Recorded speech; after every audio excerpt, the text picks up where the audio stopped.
Hey YouTube, it's two times XP here, and I'm back with another one. So I was able to get Deathstroke up to level 220, so I'm able to progress more in the main story. And yes, I used a quick collect feature here and got some resources, and I also bought some resources from the shop. I'm not too pressed about using the diamonds because I did buy the growth fund. So if I'm able to get to 3115, I get 2,000 diamonds back. Or if I even get to 3130, I get 2,000 diamonds back from that as well. So that'd be 4,000 diamonds, and that'd be great for me. So yeah, let's get to it. So I see now that their levels are really high now. They're starting to get to 230 and beyond. It's starting to challenge. It's starting to challenge me. So I'm excited to see what my team can do. I got Aquaman in the bag. I like to run him in the back because he gives that extra layer of protection. And Peacemaker, he also provides a little bit more security for the block team with his healing ability. So let's see what it could do. I like to run my stuff on auto a lot of times. I don't feel the need to like manually click it. I don't know if that's the best way to do it, but so far I haven't had too many issues just leaving it on auto. Yep, it wasn't on auto, so there we go.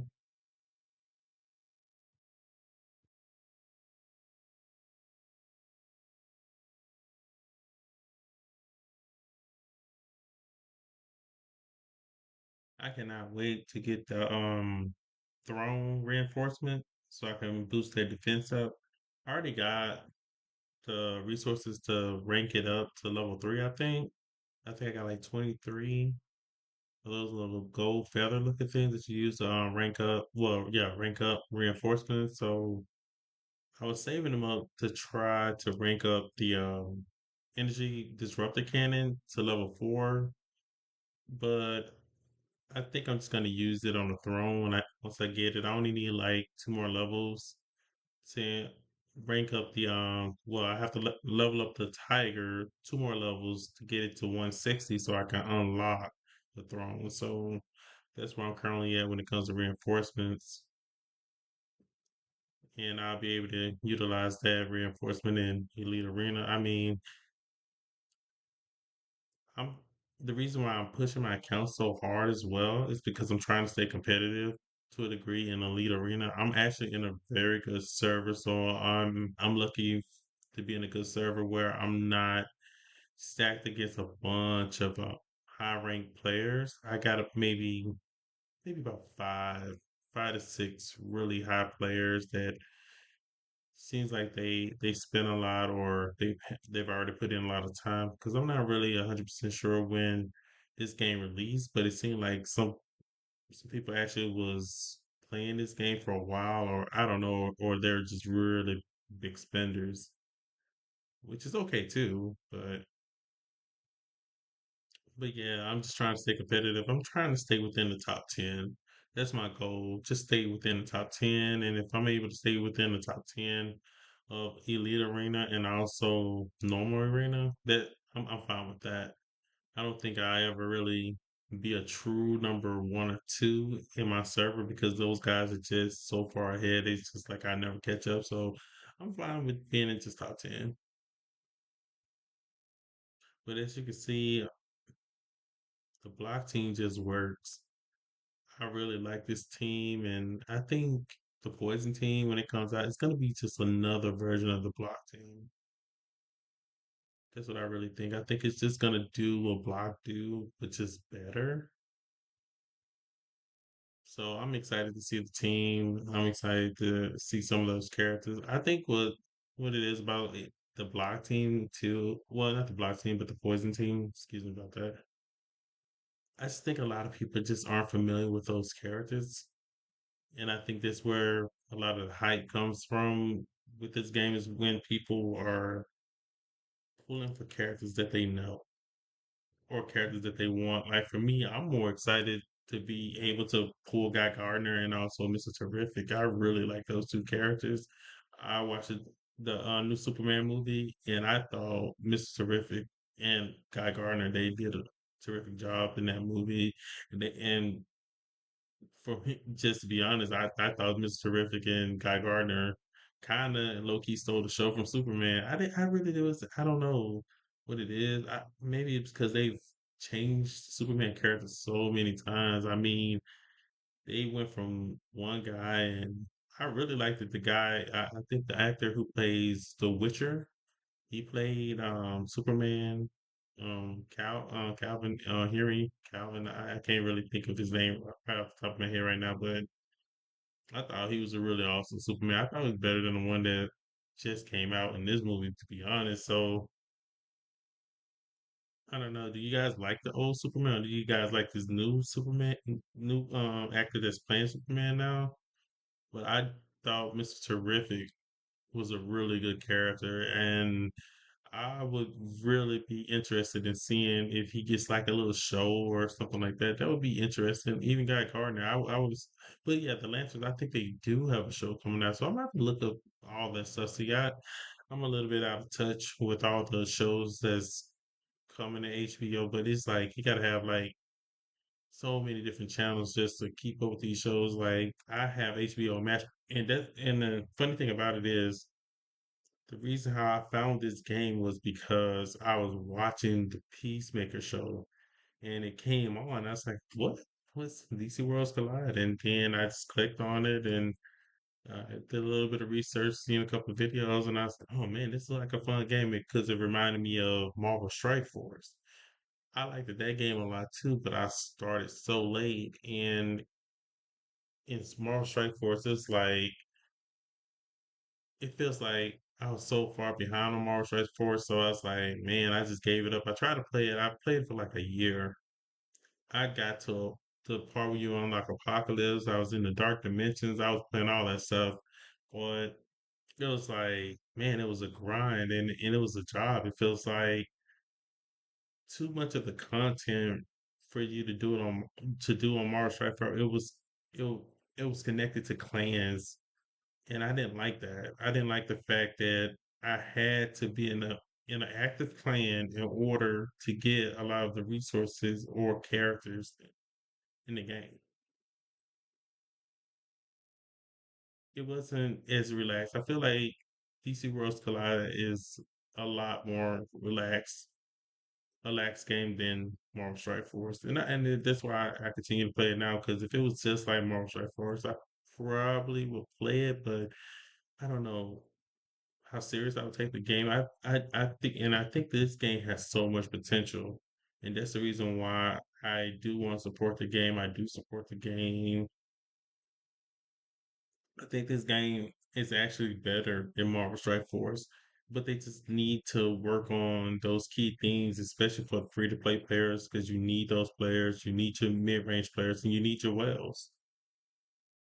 And it's not, and I don't think it's impossible. I think that this game is a better game than Marvel Strike Force, but you gotta keep people intrigued. You gotta give a little bit to get more back, and I think that's the issue right now. And I just hope they fix that. It's not even that hard of a thing to do because they've done it. They've done it. I like like I said, I like the Constantine calendar that they had. They gave a lot of resources and gave people a really good character who was new to the game. Constantine is the best blue attacker I have on my roster. I don't have Sinestro. I don't have Dr. Fate. I don't have any of those characters, but I'm happy to have Constantine. And thank you, Des, for putting him in that calendar and letting new players get that character because he can get you through a lot of the content and he's on one of the best teams. And with the rework he recently got, he's one of the best characters in the game by far.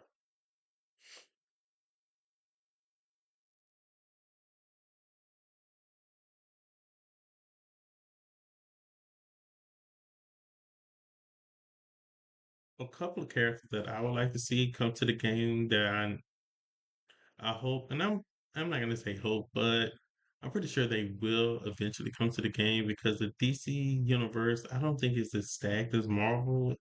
Because I mean, we're already up to two Supermans, and the game's only been out like 3.5 months, 4 months, not even. So we're already up from OG Superman, and we got a DC Superman. So I would like to see Batman get a legendary rework. I would like, well, not a rework, but another Batman, another version of Batman come out as the legendary. Because I think you go so many ways with Batman.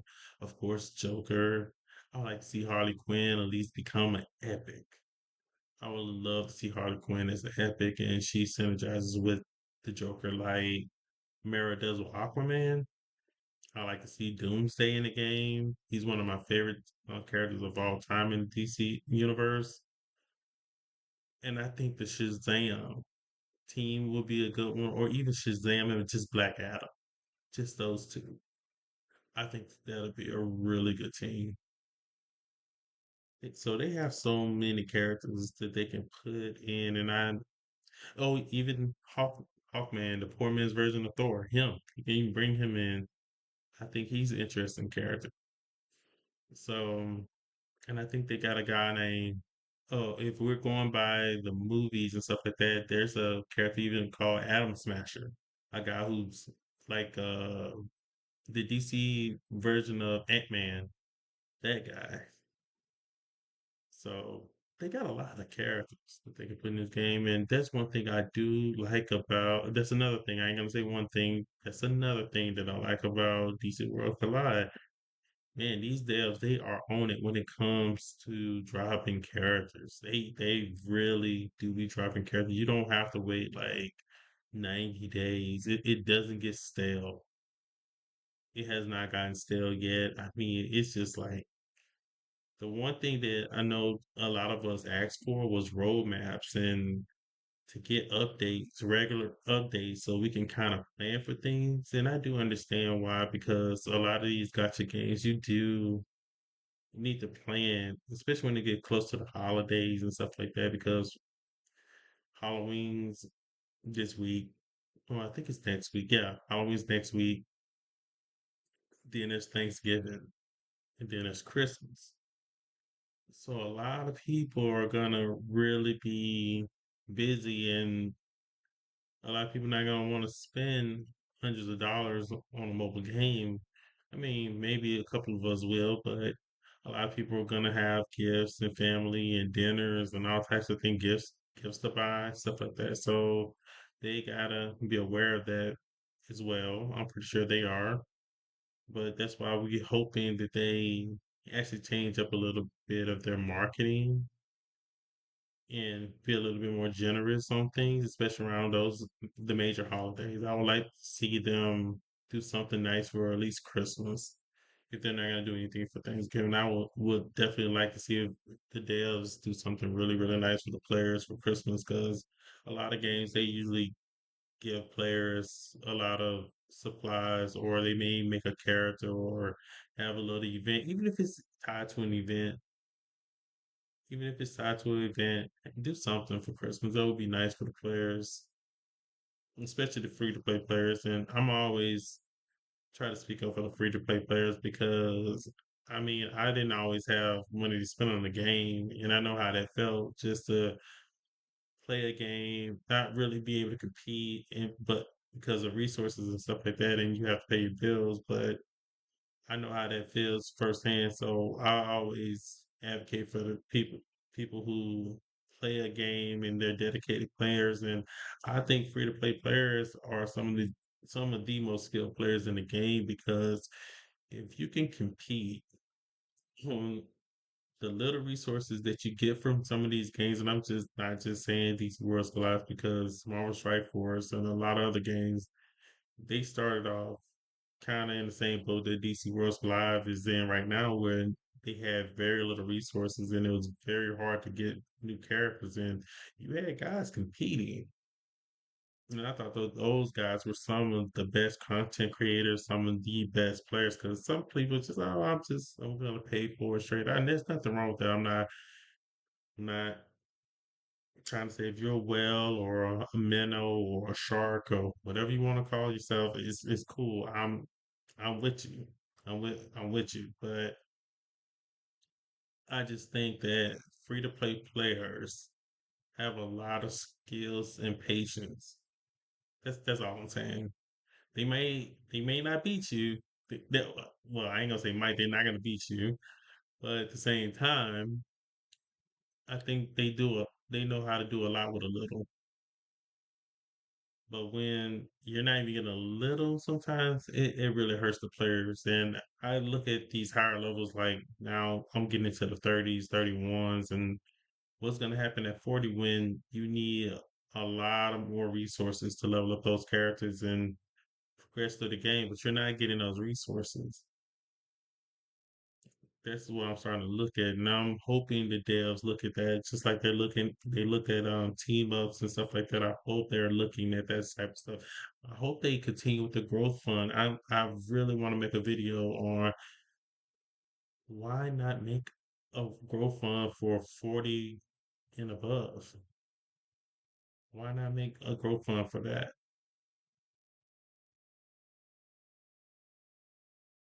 Growth fund is one of the best resources for any player, for a minimalist player, a whale, a shark, whatever.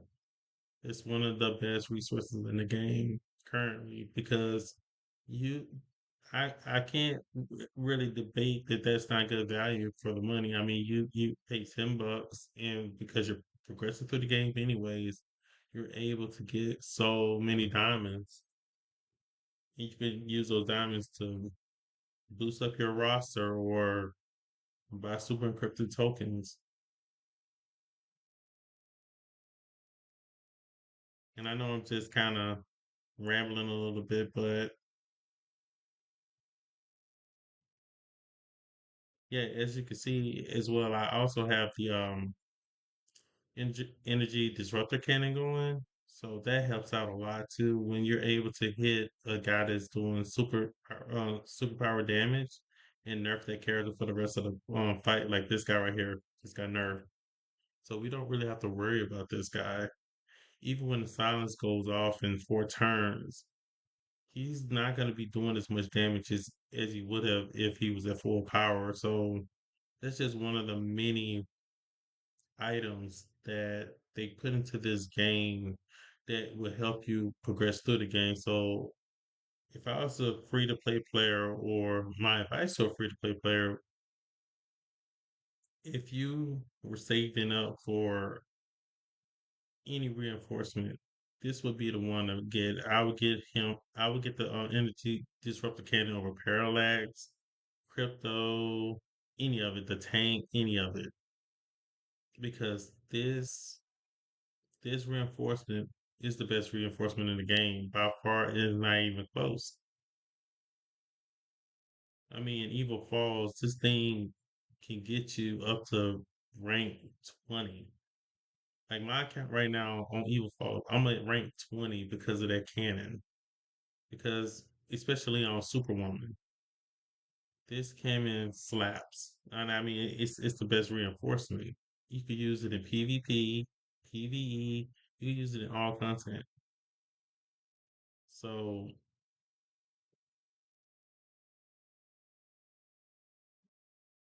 I have nothing bad to say about the reinforcement. The other than I think the event was a little bit too orangey because it was kind of like, come on, man. Like I didn't get the cannon until I picked the last square. That's when I had to shell out $20 to get it. Go figure. And I think that's the one little thing that I know players don't like a lot is they don't like having very little control. And this game here is like the only way you can get characters if you pull them and or you buy them for $50. You buy for $50 or you try to wait till the banner comes out.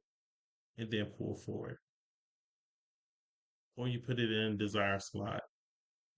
I feel like Legend need to have a desire slot, even if it's like a 15% boost to pick that character. I think pulling blindly in the current system where you're just pulling and you're just getting a random and you can end up with a copy of a legendary that you just do not want.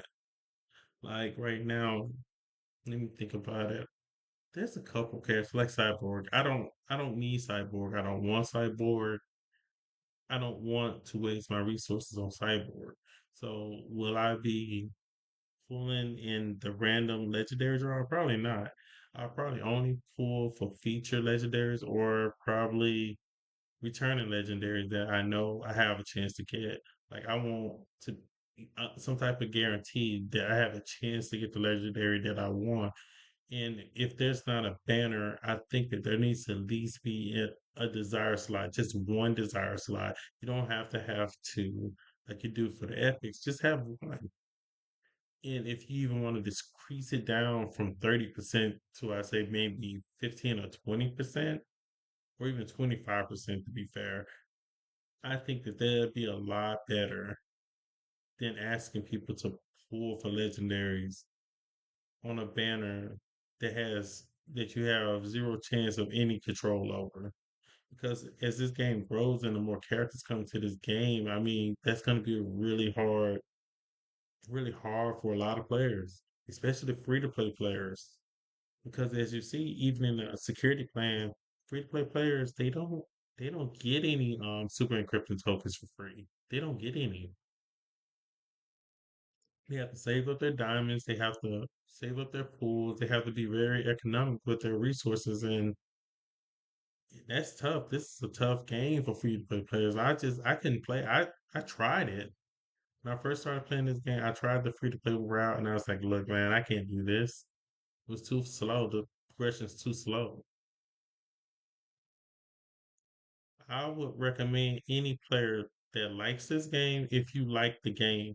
I'm not saying you just playing the game, but if you like this game, but you want to play on a budget, because this is not free to play friendly game at all. It is really not. So I would say off the back, security pass, not security pass, security plan. Buy a security plan. If you low enough, growth fund. Get the growth fund, security plan is all you need. That's all you need. And that'll run you about, depending on your progression, how fast you progress through the chapters, $10 a growth fund. So you might buy maybe two a month. So that's $20 plus security plan, $14. So it's about $35 at a bare minimum. Now, if you have $5 to throw away, get the drone. The drone, it brings in a little trickle of extra diamonds, extra little resources. It's 10%, but it also lets you auto things like main story and a couple of more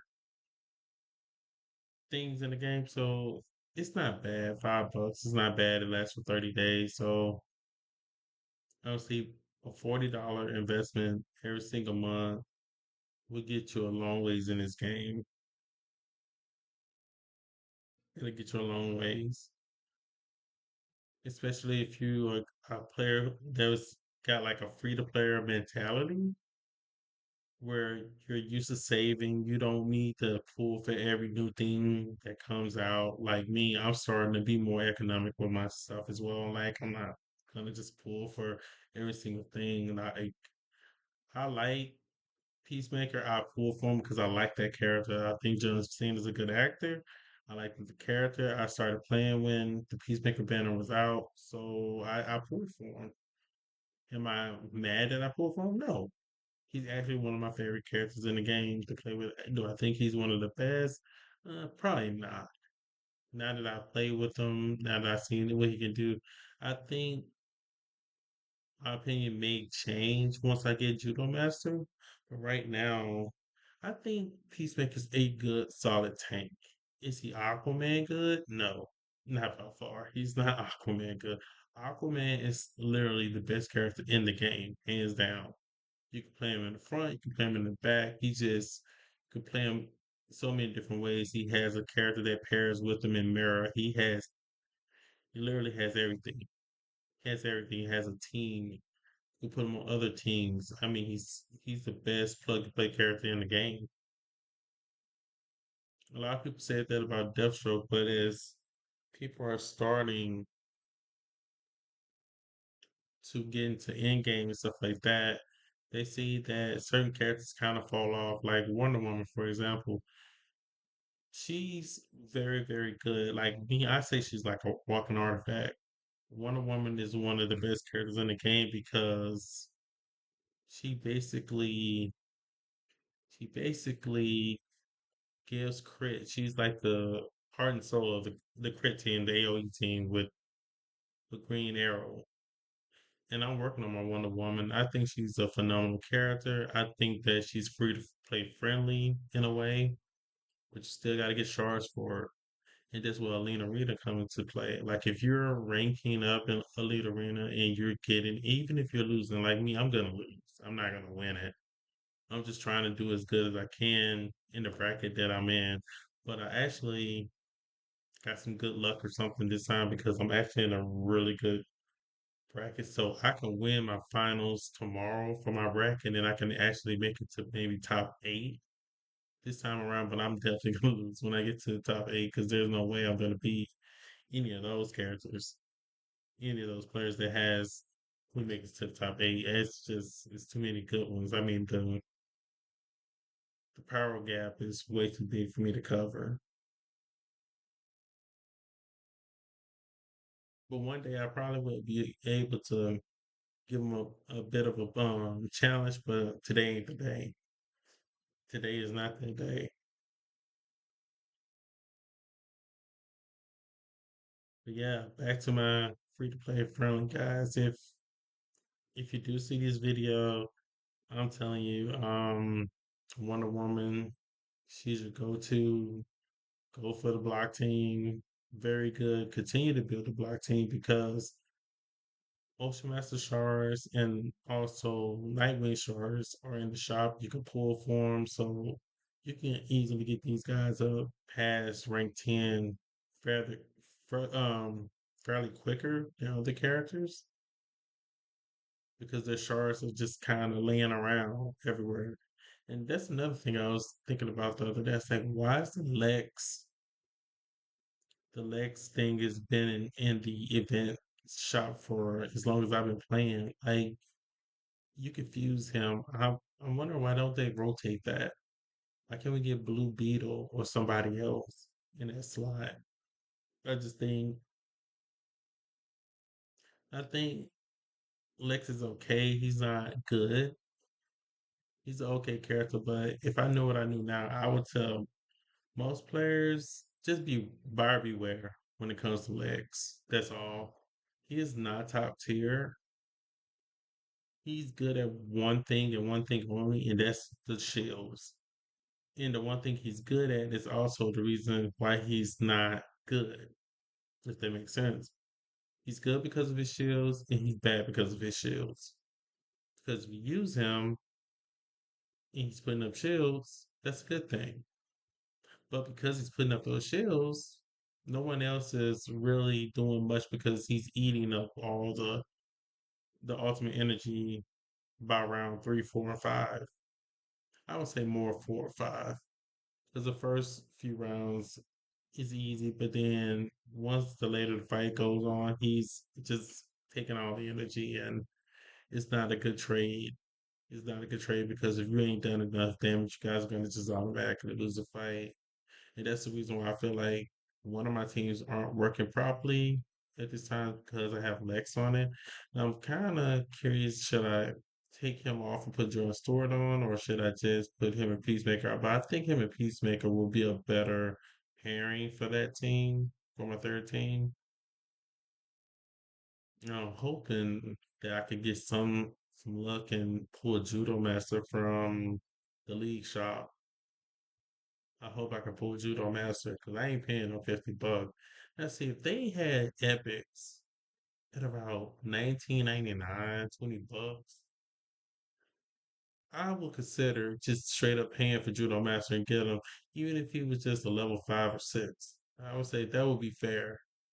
Now, if you're gonna have a fair price, because I think epics should be about $20, no more than $25. Because most games will have a character like an epic, $20. Now, if you want to price your legendaries at $50, then yeah, go for it. Go for it. I think that depending on the legendary, if someone really wants that legendary, they really like that character, and they need that character for their team, they'll pay the $50. They'll pay $50. But for epic, nah, not too many people gonna be willing to pay $50 for an epic, especially when you get the epic. Then you have to get copies of that epic just to level it up. And that's what I would like to see them do. I would also like to see them rework the security pack plan a little bit more and add more epic shards in there, more badge material, stuff like that. Because once you get to these higher levels in the main stage, you're not going to be progressing no more than a level or two at a time. Progression is gonna literally come to a screeching halt, and you're gonna be basically tiptoeing through. You may get a level every week, every 2 weeks. You may get a level.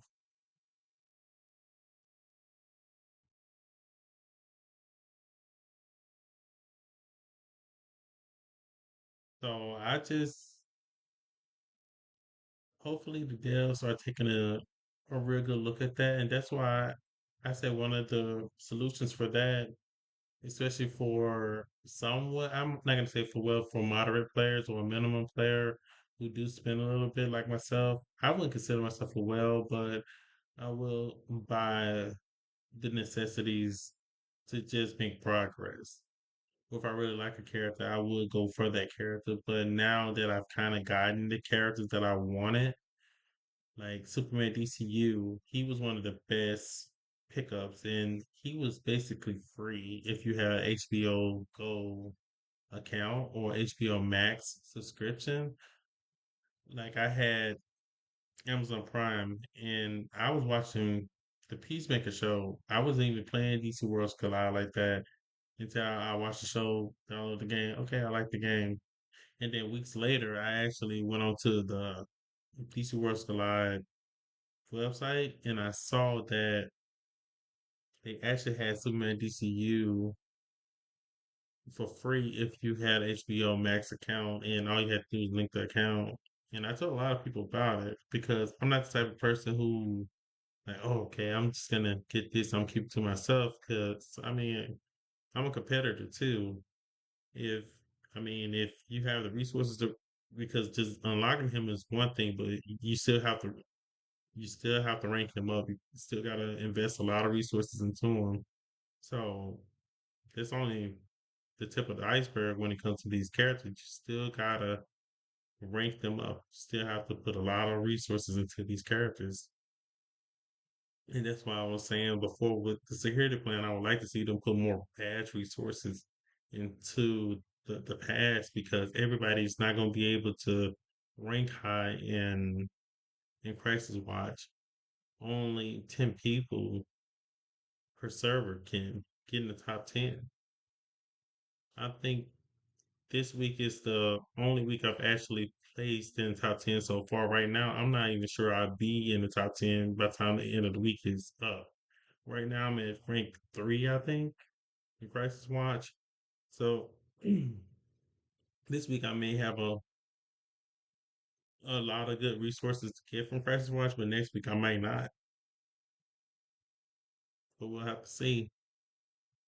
Maybe it's because I've been ranking up my characters pretty good, and so I'm able to do the harder levels in Crisis Watch and being able to score higher. But everybody's not gonna be able to do that, and some players are gonna have to wait for resources. And I just wonder if you're not getting resources on a regular, how do you stay motivated to play a game that's not giving you a reason to play? And I know I made a video earlier about the login for Halloween, and I meant that.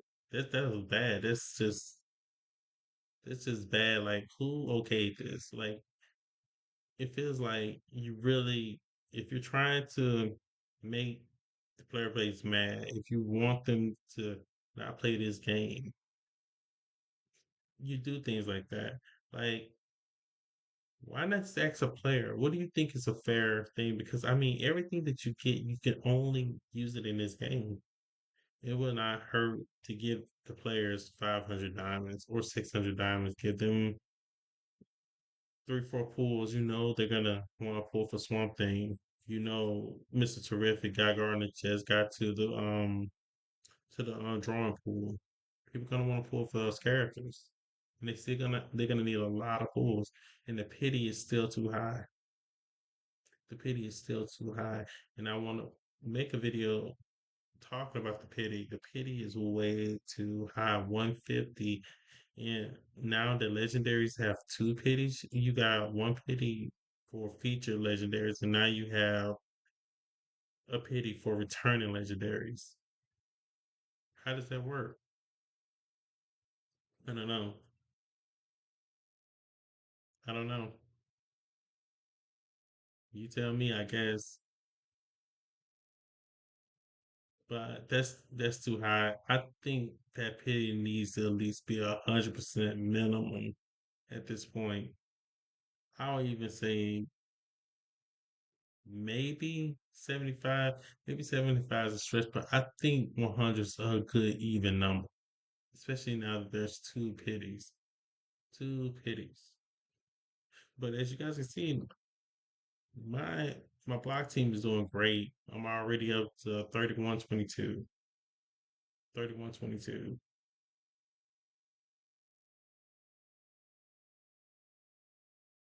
So me investing those diamonds was the right call, but I think this will be it for this video. I didn't want to ramble too long about things, but yeah, till next time, two times XP out.